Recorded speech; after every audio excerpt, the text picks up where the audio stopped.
Arizona. His business is Kellen. Your name's in here so many freaking times. You're testing me here. Kellen Flukiger International. And his website is, guess what? Kellen Flukiger, FLUKIGER.com. All right? So everybody, huge before lunch. Everybody's got a ton of energy.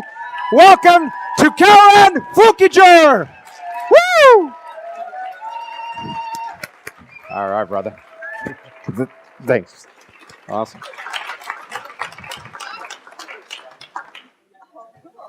Right there. That one advances.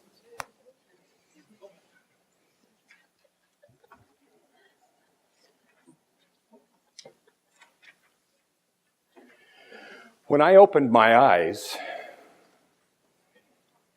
the only thing I could feel was wet. And I rolled over and felt my head in a puddle. And I wondered, what in the world was going on? I didn't know where I was or what was going on. And I got up. I was laying down. And I was in a bed. And the puddle was everywhere. I didn't know what had happened. And it took a while for me to figure out what was going on. And so I got up, realized I was starving. And while I was collecting my consciousness, I decided I needed to get something to eat. And I knew something extraordinary. I could feel something had happened. And I wasn't sure what, because I wasn't able to process stuff yet. I was unconscious. I was awake and could see and walk, but I didn't know what had happened. So I got dressed and I actually got in the car and I drove to Denny's to have breakfast. Only then I figured out it was 5 o'clock in the afternoon. And on the way to Denny's, something extraordinary happened. The sky was blue, and one solitary cloud came over. And it rained those great, big, fat, slow raindrops. And I started to cry. And the reason I started to cry is because my memory started to come back. And I remembered the only time I had seen raindrops, those big, fat, slow raindrops, was when I was a kid. And I was on my uncle's farm. And that farm held the sweetest and most tender memories for me. And so I knew that I couldn't remember everything that had happened or what was going on yet. But I knew because I saw those raindrops. And it had come from this one little cloud. I had a feeling of at least of peace. So I know this is sounding strange, but I had breakfast at 5 o'clock. That's not strange. We all do that. And then I went back home and I still didn't know what was going on. And so then my consciousness started to return and I started to remember. And so I went through the day before. Now that was a Sunday and the day before was a Saturday. And what had happened? I woke up Saturday morning and my vision was narrowing. And I was in a state of depression. And then I remembered feeling all day long like I wanted to die.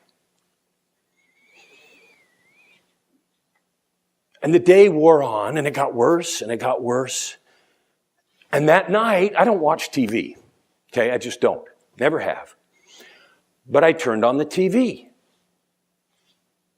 I sat down, and what would come on but this program? The name of it, which I didn't know because I didn't watch TV, was Intervention. And I thought, what the heck is this? So I started watching it, and you know what it was about? It was about a 52-year-old executive who had massive addiction problems, who was in trouble, who had someone in his family that cared about him that made this intervention.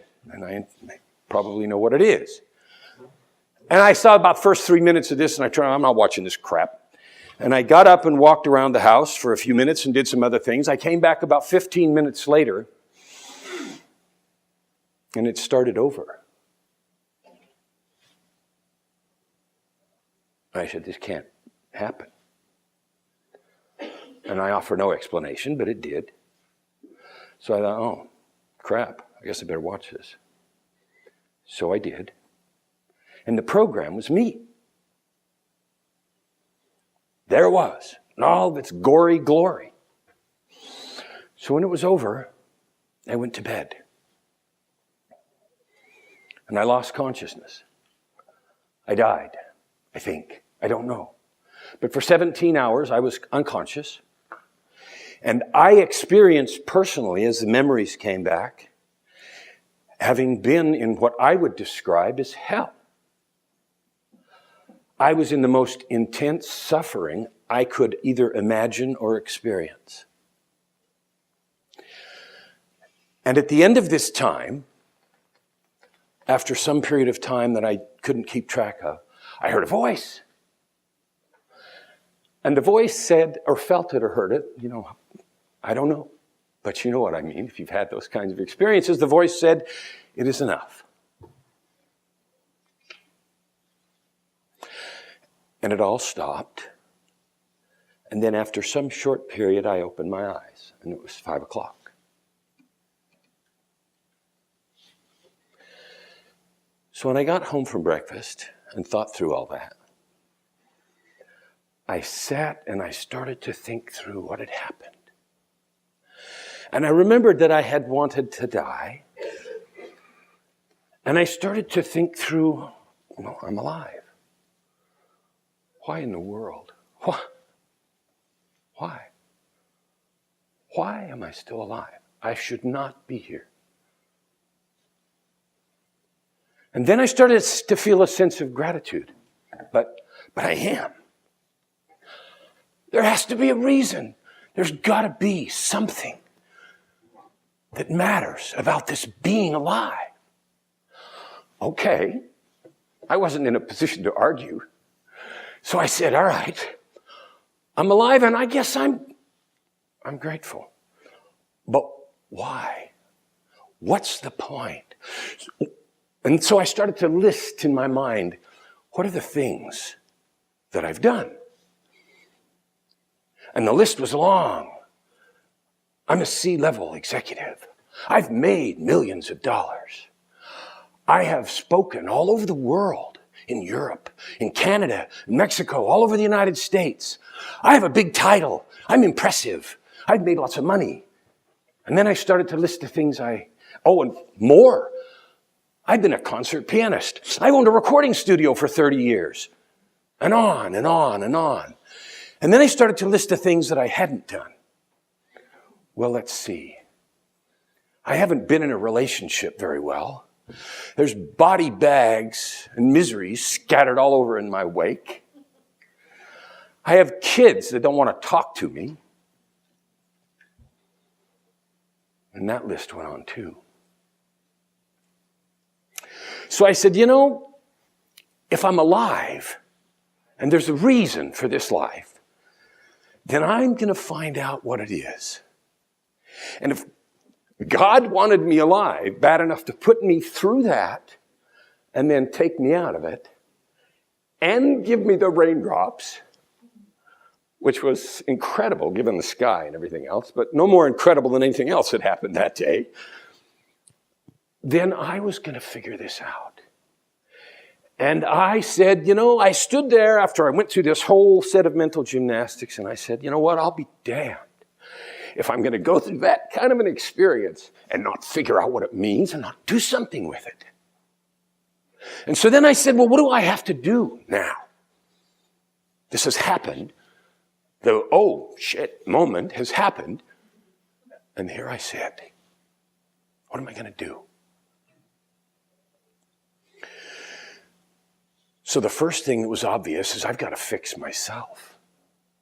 I'm broke. I am severely broken. Okay. No argument there. And then I have a lot of work to do. And then on top of that, I have a message to share. The message is one of It's never too late. You can do the things you want to do. You can have the power you need. You guys all resonate with that message. So then I thought, well, what is the particular thing? What is the particular thing that I have that's me, that defines the life? And so I thought back through the choices that I'd made, and I had all these major accomplishments, many of which would have defined multiple people's lives. And I had been driven all my life to incredible levels of accomplishment. A was the only thing that was good enough. Perfection was the only standard. You've heard that earlier. I'm not going to lay any blame. I don't know where I got it, but that was the way it was. Not good enough was the chorus of every song that I sang in my life, even in the studio, right? And so I went through that process saying, all right, if I'm going to fix myself, then there's only one way to do it. I can neither hide from nor pretend away my past choices. I can neither excuse them, for there were many that I would not do or should not have done. So the first thing I have to do is I have to own all of my past creations. I own them. They're mine. They may suck, but they're mine. And some of them did. And some of them were painful. And some of them were blood on the floor. And death and destruction were the kind of words you would feel. I have to own those. And then I have to figure out what to do to heal myself and to share that.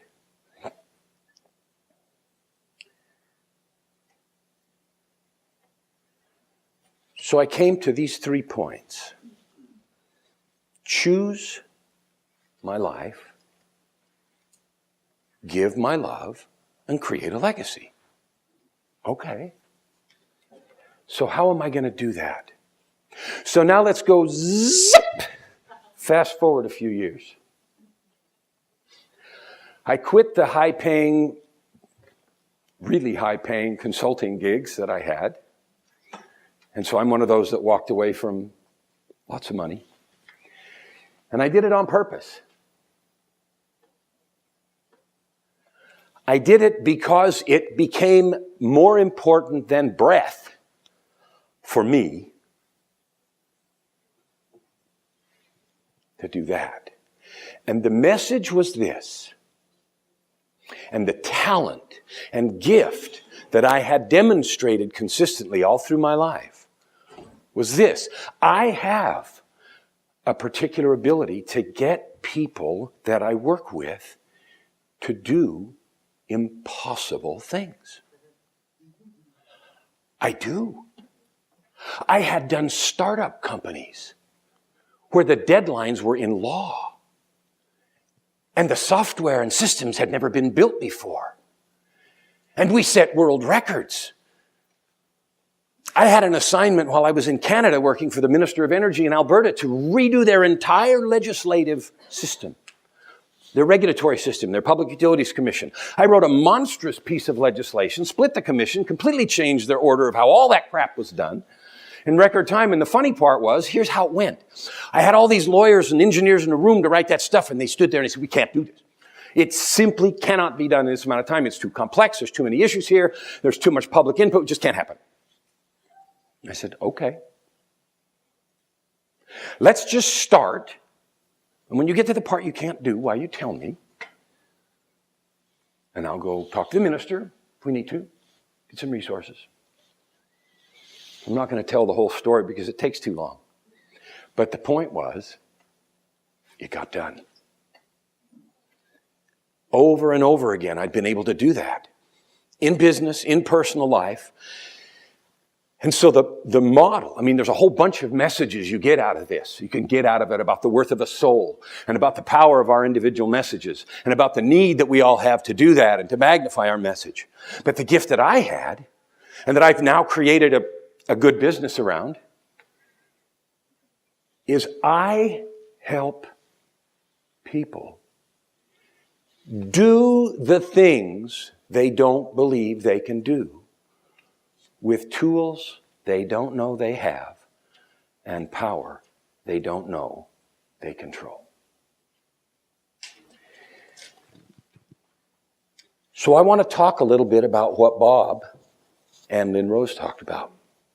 Because I have an entire business consulting practice and all this other stuff.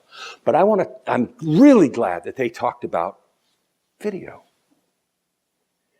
Because in our world right now, getting our message and connection out to people is most effectively accomplished through video. Is that a 10? Thank you. Our message is most effectively and powerfully accomplished through video. Why is that? Well, we had a magnificent explanation of that stuff earlier. It reaches in and touches us in ways nothing else does. How many of you were here last night and saw the videos about, we're here last night? Hands up. Really? Okay. How many of you had a piece of emotion as you saw some of those videos? How many of you felt your heartstrings tugged? How many of you even maybe shed a tear and thought, holy crap, I don't know if I can do this or not, but I want to? Okay. What was that? That was a few minutes, just a few short minutes of some footage on the screen. When we see and touch each other in that powerful way, we see and understand emotions and feelings and expressions that we can't get any other way. And so, I'll be blunt. If I or you as a messenger are not using video for our opportunities, we're stupid. Okay? We're stupid. The opportunities are there. The technology is there, and the only thing that gets in the way is what I'm going to talk about a little bit in a minute, which is some of the stuff they talked about. A and P, the ape, appearance and performance. You know, it's actually a metaphor for life. We're terrified to stand up on a stage and speak because I'm afraid I'm going to look stupid, so I wear yellow shoes, right? Or we're afraid of our performance, so we're going to forget where we have to stay and stumble all over the place and act like an idiot. Okay. But isn't that what we do? Why we're afraid to show up in life? Isn't that how come we don't step into the greatness and do the dance? Right? Okay. It's no different. And you know what's even worse? If you suck when you speak in public, it's only for that day. And it's only in front of those people. And if you do a video and put it on YouTube, it's in ink. You're screwed. Right? Okay, so I get it. But I've spent 35 years thinking about and working with performers. Acting coach, drama director, recording studio owner, on and on and on. And that was on top of that other 30-year career as the executive and everything else. And when I said multiple lives, I meant it. I'm not sure if I'm a cat, like all living in parallel or how it worked. But it worked that. And that's not the only two. There's some more. All right, so I'm going to talk for a minute about that. Okay? If you want to make powerful video, there's 3 parts. I'm only going to talk about one of them a lot. I'm going to mention the other 2. And I'm going to the dismay of all of the technicians in the audience, frustratingly dismiss them as less complicated. Not because they don't deserve an entire seminar on their own, because they do, but because we don't have time to do that. So here's the deal. The first part is the creation. That's the setup, the sight, and the sound. Okay, so we create the video. I'm standing in the way. I'll go back here. I see craning necks. Very bad. I can't stand back there. I'll have to stand up here. All right. I can't see you and I can't feel your presence. All right, so we create the video. Setup, sight, and sound. That's color, that's background, that's the actual video, frame rates, and the gigs, and the beats, and the bytes, and the frame size, and all that nonsense. And the sound, you know, you hate it when you hear those videos and they sound like it was in a barn and it's awful and everything else and it's distracting and so on. All right, that's the creation part. That's the part I'm going to dismiss as easy, not because it is, but because you can always get help, and that's easy to get help with, okay? You can solve that problem.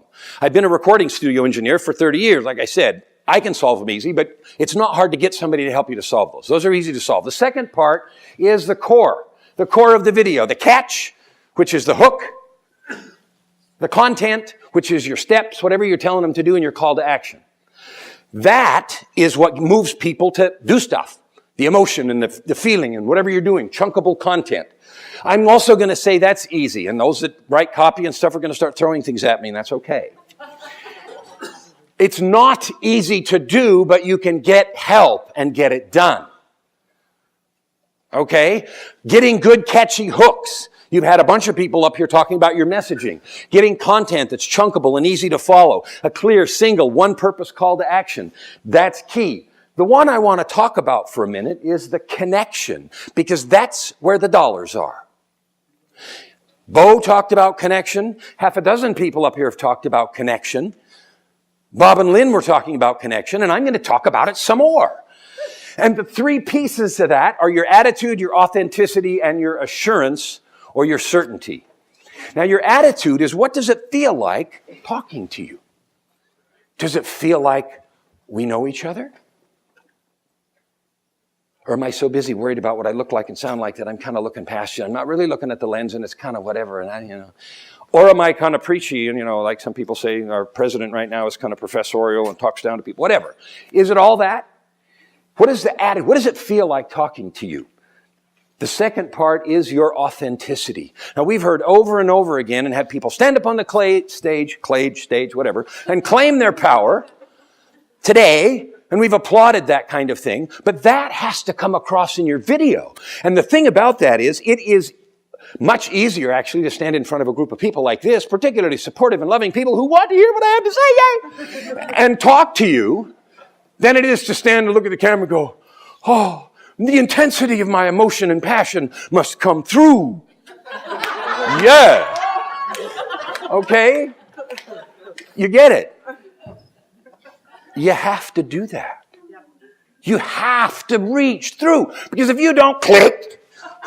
Next. There's a thing called Wistia. It's a program. You can actually put your videos in there, and you can tell when people go off of them, where they fast forwarded, whether or not they rewinded, exactly how many seconds they watched, which seconds you watched of the video, and everything else about every single one of your videos. You know what? It's a terrible ego deflator.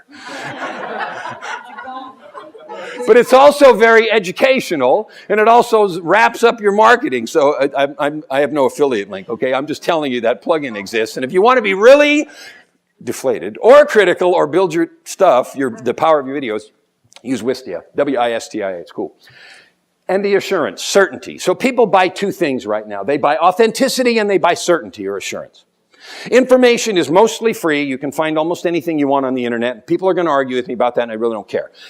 I can prove that I can find anything. You can find out how to make an atomic bomb. When I was a kid in high school, I used to be a nerd, like, a really introverted nerd. And I used to sit in the cafeteria or the library at lunch and read the Encyclopedia of Chemical Technology to read about how to make explosives, right? And I learned how to make mercury fulminate, which is terrible high explosive, and I blew up stuff in the backyard all the time. And the funniest piece of that was, because I'd done so much chemistry before I got to high school, and I'm telling the story really fast because I wasn't planning on telling it, but it's funny. So I was the lab assistant the year before I took chemistry, which was a required class. And so I got to have access to all the chemicals and everything else. And Mr. Merritt, poor God rest his soul, I don't think he's dead, but whatever, had no idea what the heck I was making in there, and I was making bombs, right? And so I was in there making some stuff, and mercury fulminate has this really funny property, and if you don't take care of it right and keep the temperature at the right level, then it bumps when it's reacting. It doesn't explode, but the liquid will go boom, boom, boom, and they'll start to do a dance, kind of like a disco, right? Well, you know what? I made some, and I went to social studies, and I had it in this glass, this flask, and I put it under my jacket, and I'm putting it on the table. Doo-doo-doo-doo, sitting there in class, right? And teacher's talking. All of a sudden, boom. I'm like, oh, shit. I have 5 seconds. And it is amazing what can go through your mind in 5 seconds. What am I going to do? I can get up. I mean, if I sit here, it's going to explode, blow the glass up, get acid all over everybody, because you have to make it with nitric acid and some really bad liquid mercury, and I'm not going to tell you the rest of it because I don't want anybody to go home and try this. Do not try this at home. But I'm sitting here thinking, okay, blah, blah, blah, blah, this whole script of things. So finally, got up, throw it in the bushes, boom, in the bushes, right? I came walking back into class.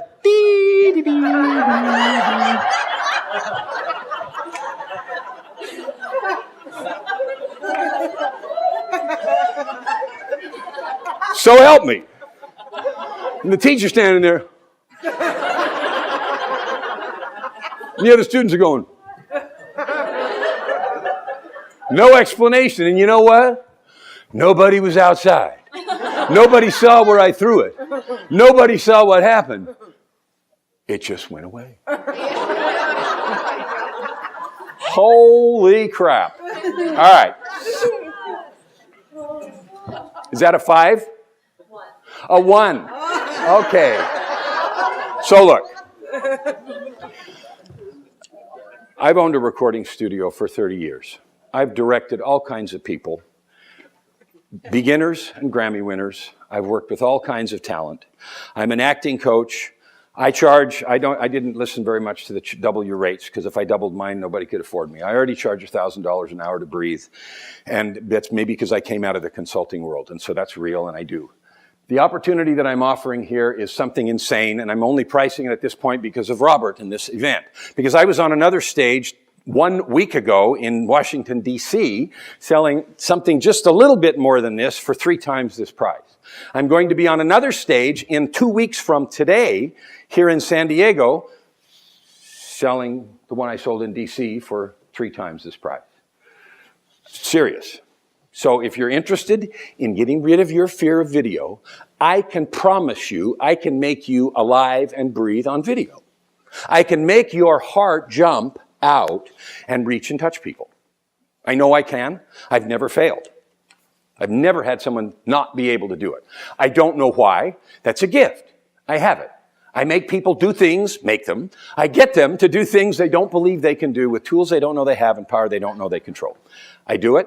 I can do it for you. So what you get 4 personal, private, one-on-one calls. That's me, only me. I will have you send me a bunch of videos ahead of time. I will tear them apart. I will send them back to you. You will go through acting lessons with me on the phone, on GoToWebinar, not on the phone, on video cam, right on in my face, in your face. If you've ever been directed on a play, you get the picture, okay? That will happen, and you will get good. And on top of that, there's very small groups. So I put them in small groups of 5 or 6, depending on how many people sign up. And I don't have an infinite number of slots available, especially at this price. So we'll see. I was going to put an absolute firm number on it of like 10 or 11, but we'll see. I'll also do a detailed review of 5 videos of up to 5 minutes in length. Okay? So here's the opportunity. For the time that I actually spend in this and what I charge for my rates is $10,000. Serious as a heart attack.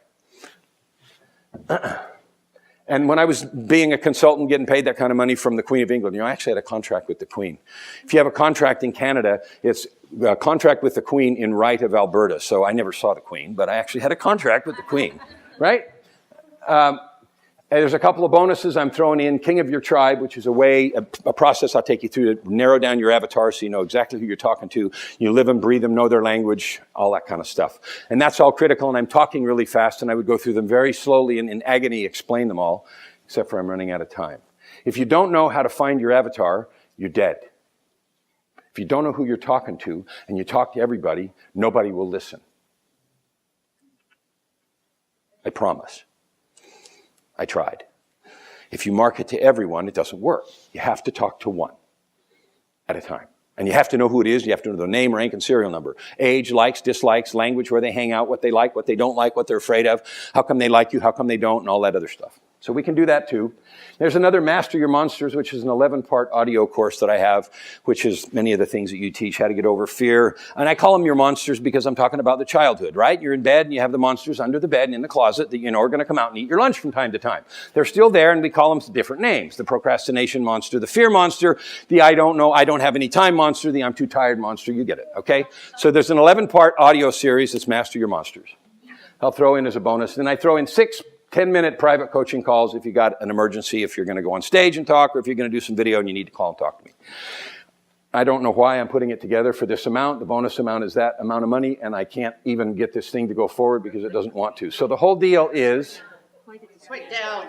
Oh, I sat there for 15 talks and heard that instruction 58 times, and when it's my turn, I can't remember. All right, so there's the deal. 9 hours of private coaching, personal video review, avatar hunt, Master Your Monster, super bonus, 6 10-minute private 911 calls. Imagine all of that. I'm going to give everybody my flippin' phone number. Ah! Okay. I love you all anyway. It's all good. So it is that much money, really and truly. I'm joking when I say it's that because you know I'm not going to sell it to you for $34.95. I'm going to sell it to you for $500. I love you. Live long and prosper.